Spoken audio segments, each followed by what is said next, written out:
부흥을 위한 기도라는 제목으로 하나님 말씀을 나누겠습니다. 우리 새해의 표어가 성령의 능력으로 부흥하는 교회이지요. 성령의 능력으로 부흥하는 교회.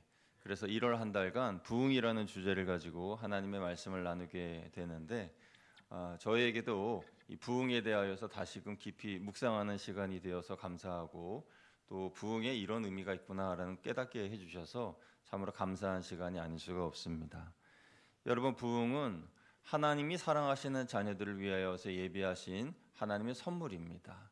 하나님께서 기뻐하시는 사람들, 하나님께서 주시기로 예비하신 사람들, 그들이 받아 누릴 수 있는 그 축복의 은혜가 바로 부흥이라는 것이죠.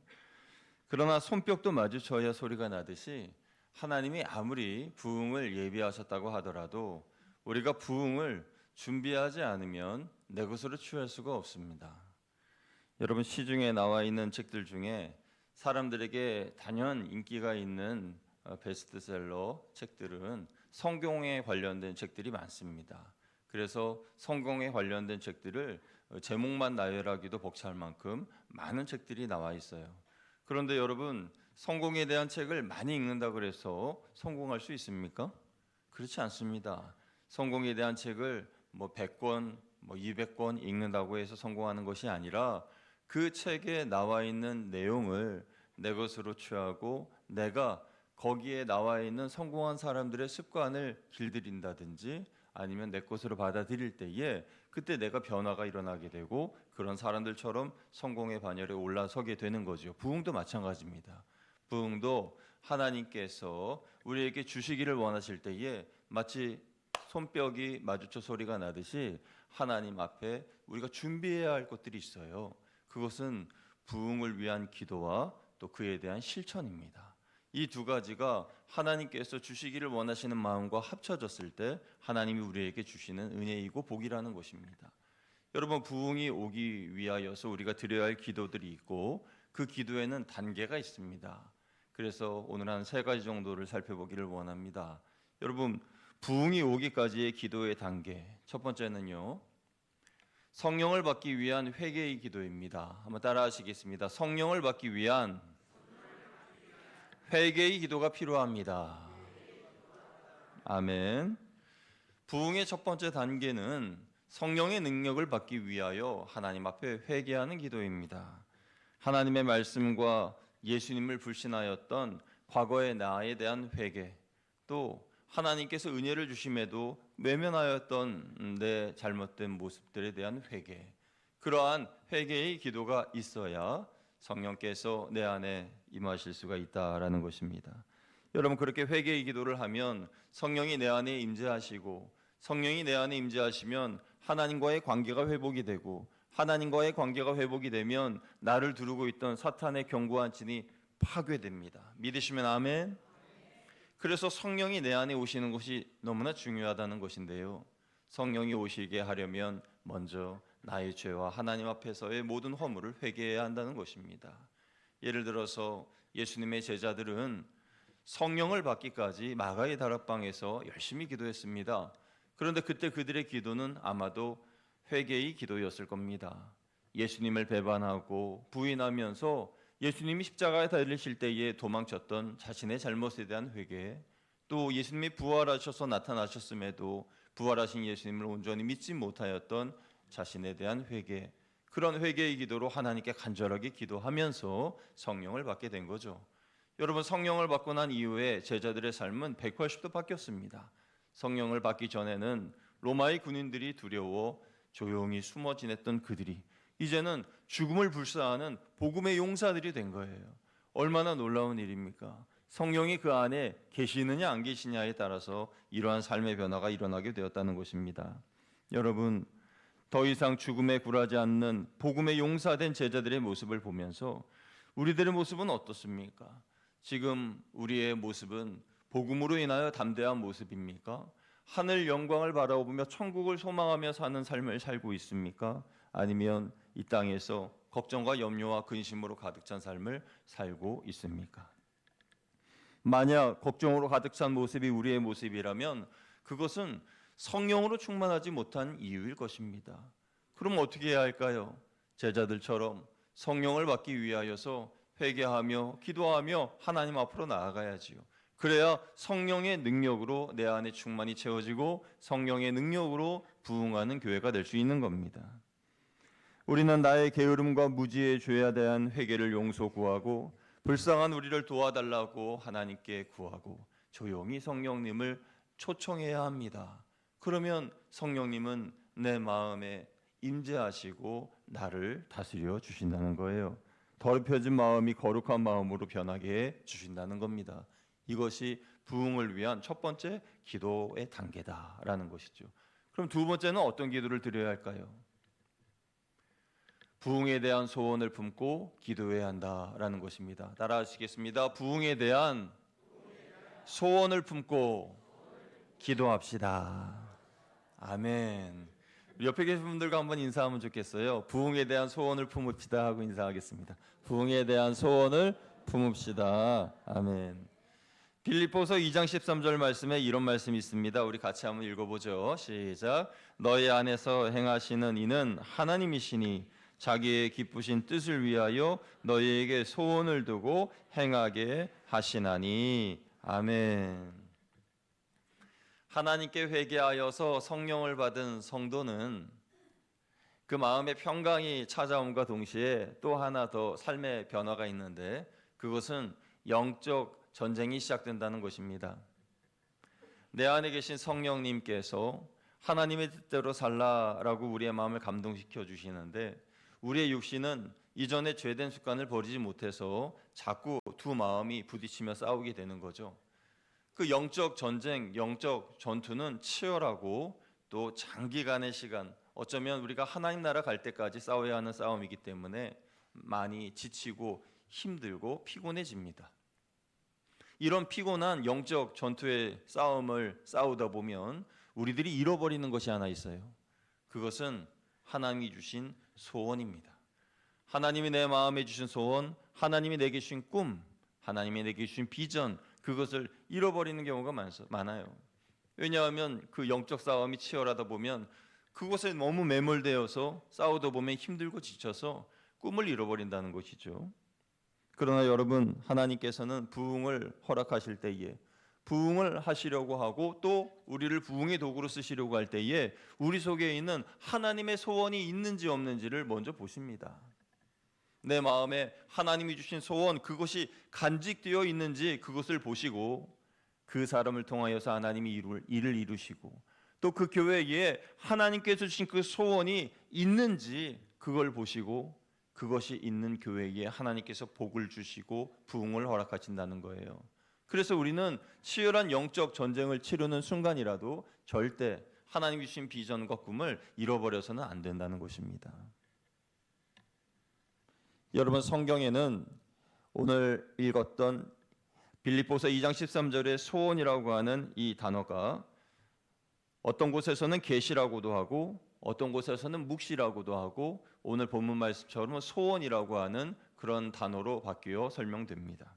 잠언 29장 18절 말씀을 보면요, 묵시가 없으면 백성이 방자에 행하거니와 율법을 지키는 자는 복이 있느니라 라고 말씀하였어요. 여기에서 묵시란 영어 성경에서는 비전이라고 기록되어 있는데요, 이 용어는 구약에서는 선지자들을 통하여서 하나님께서 하나님의 뜻을 드러내시는 계시라는 단어로 나타났고 또 오늘 본문 읽은 이 말씀에서는 소원이라는 단어로 나타났습니다. 그런데 이 잠언을 기록한 솔로몬이 묵시가 없으면 백성이 방자에 행한다라고 하였죠. 이 말은 무슨 말일까요? 솔로몬이 볼 때에 하나님이 주신 계시와 비전에 대하여 관심 없는 사람들은 하나같이 방자에 행하였기 때문에 그렇게 말한 것이에요.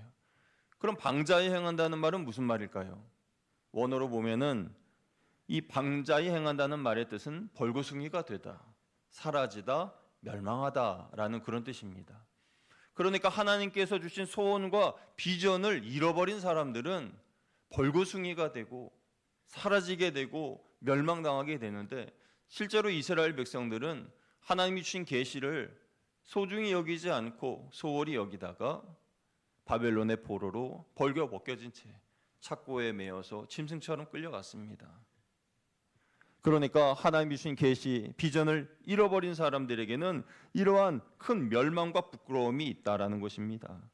그들이 누렸던 하나님의 은혜와 영화와 존귀는 일순간에 사라지게 된 것이죠. 여러분, 하나님이 내게 주신 소원, 하나님이 내게 주신 비전과 꿈, 그것을 간직하느냐 아니냐 얼마나 중요한지 이 말씀을 통해서 알 수가 있는 것이죠. 그러므로 하나님이 주신 계시와 비전을 마음에 품고 늘 기도하시는 저와 여러분 되시기를 주님의 이름으로 축원드립니다. 세 번째 부흥을 위한 기도는요, 믿음과 인내의 기도입니다. 따라하시겠습니다. 믿음과 인내의 기도. 믿음과 인내의 기도. 믿음의 기도, 인내의 기도 이렇게 분리하지 않고 믿음과 인내의 기도라고 합쳐서 말씀드리는 이유는, 믿음이 있으려면 인내가 뒷받쳐줘야 되는 거예요. 믿음을 지키려면 인내하는 마음이 있어야 됩니다. 반대로 인내하기 위해서는 믿음이 뒷받침돼 줘야 된다는 거예요. 그래서 믿음과 인내는 함께 가는 것이라는 겁니다.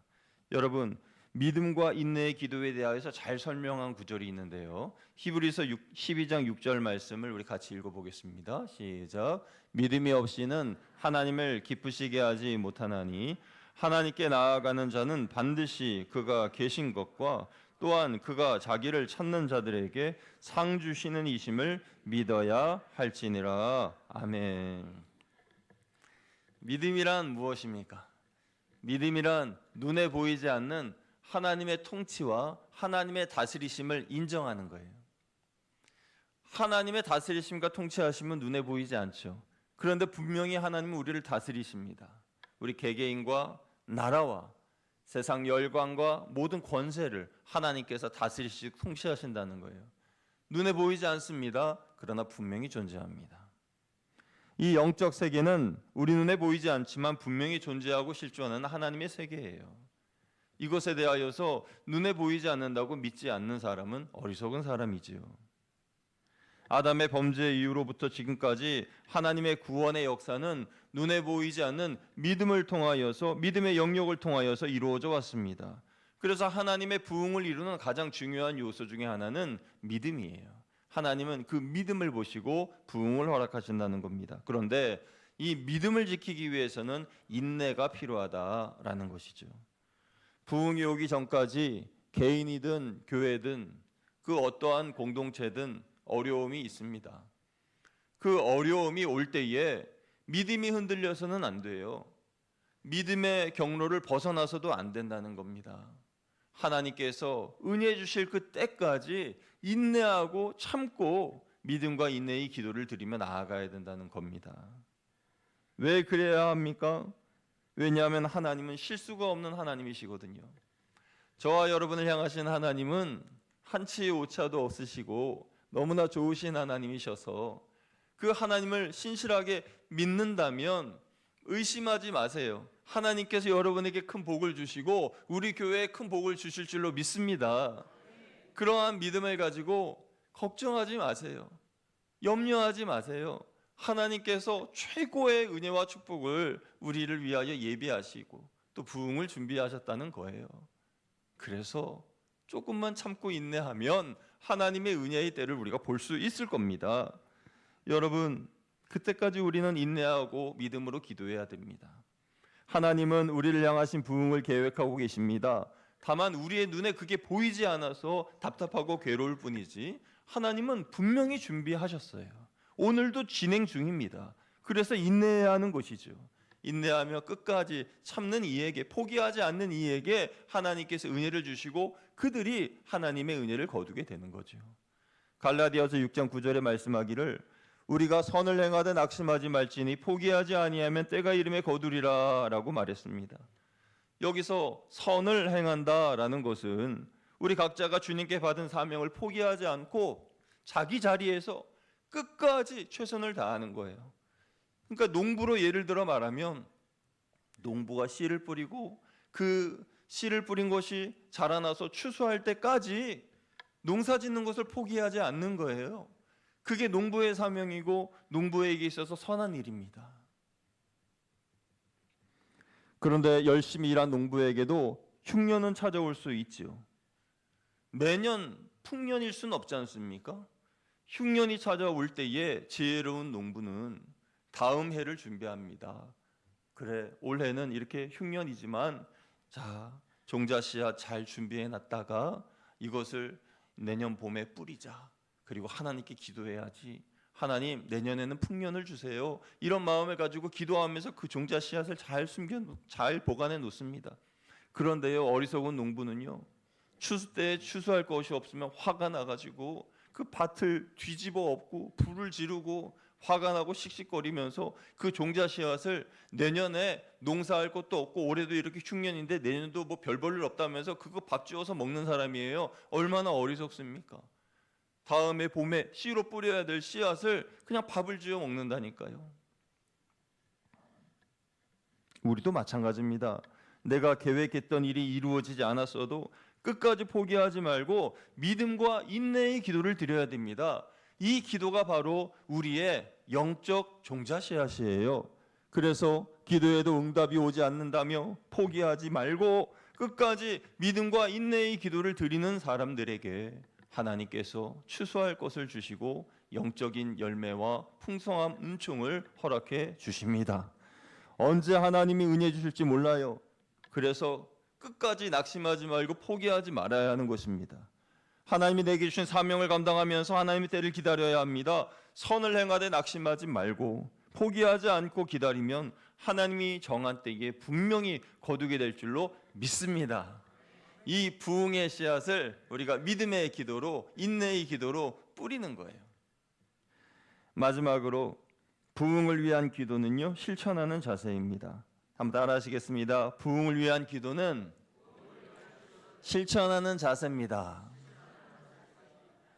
여러분, 기도의 열매는요, 실천할 때 내 것이 됩니다. 기도의 열매는 기도할 때 내 것이 되는 게 아니고 기도한 바를 실천할 때에 내 것이 되는 거예요. 부흥을 위한 기도는 기도로만 끝나서는 안 되고 행동으로 실천되어야 됩니다. 어떤 행동으로 실천되어야 될까요? 무엇을 실천해야 될까요? 먼저 긍정적인 말을 실천하시기 바랍니다. 오늘 이후로 부정적인 생각과 나쁜 말은 우리의 입에서 싹 사라지게 하기를 원합니다. 부정적인 생각과 나쁜 말이 내 안에 계속 머물수록 나는 시험에 빠지게 되고요. 부흥의 불씨가 타오르려고 할 때에 그 불꽃을 사그라지게 만드는 것입니다. 바울은 이를 위해서 다음과 같이 선포했습니다. 함께 빌립보서 4장 13절 읽어보겠습니다. 시작. 내게 능력 주시는 자 안에서 내가 모든 것을 할 수 있느니라. 아멘. 얼마나 좋은 말씀이에요. 내게 능력 주시는 자 안에서 내가 모든 것을 할 수 있느니라. 우리가 이 주일 예배, 오후 예배 끝날 때에 마지막에 믿음의 선포하잖아요. 말씀은 아멘, 기도는 주여, 부흥은 나로부터 그렇게 외치지 않습니까? 이거는요, 내게 능력 주시는 자 안에서 내가 모든 것을 할 수 있다는 그 믿음의 고백 안에 만들어진 표예요. 그래서요, 우리가 이런 고백을 할 때에 할 수 있거든이 무슨 말이냐, 믿는 자에게 능치 못할 일 없다 하신 예수님 말씀과 내게 능력 주시는 자 안에서 모든 것을 할 수 있습니다라는 이 바울의 고백처럼 그런 믿음으로 선포하며 나아가는 거죠. 부정적인 말은 싹 버리고 이런 믿음의 선포만 하는 여러분 되시기를 주님의 이름으로 축복합니다. 또 무엇을 실천해야 할까요? 하나님께 나의 주권을 드리는 것입니다. 모든 결정권을 하나님께 맡겨 드리는 거예요.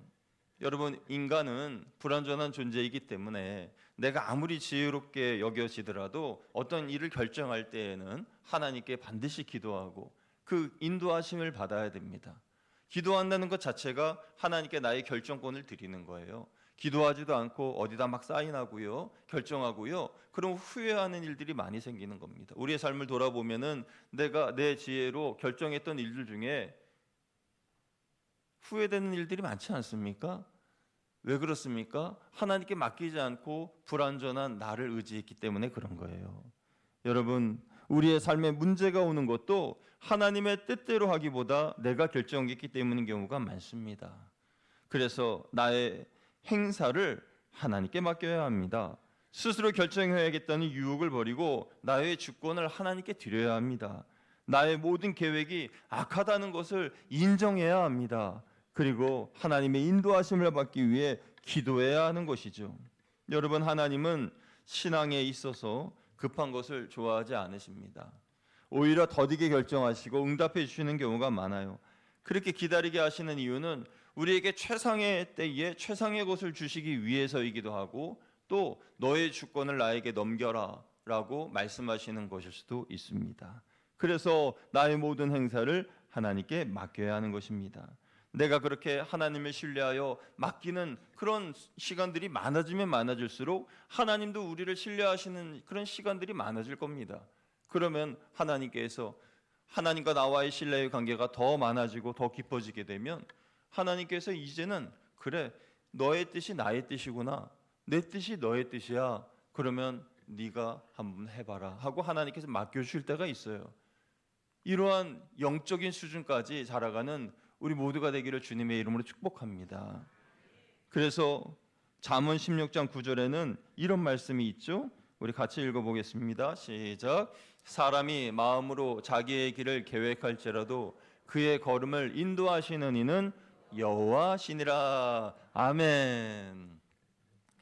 여러분, 실천해야 할 두 가지 긍정적인 말, 그리고 하나님께 나의 결정권을 맡겨드리는 것, 이 두 가지를 실천하시길 바랍니다. 오늘 설교의 제목은 부흥을 위한 기도예요.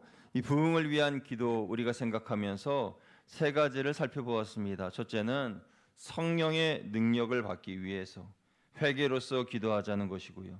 둘째는요, 부흥에 대한 하나님의 소원을 품고 나아가자라는 것이고요. 셋째는요, 믿음과 인내의 기도를 드려라라는 것입니다. 그래서 그 기도한 바를 실천해야 한다라는 그런 말씀이죠. 여러분, 왜 우리가 실천하지 않습니까?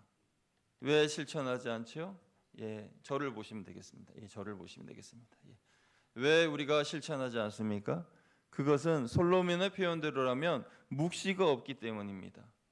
묵시가 뭡니까? 소원과 계시 또는 소원과 비전이에요.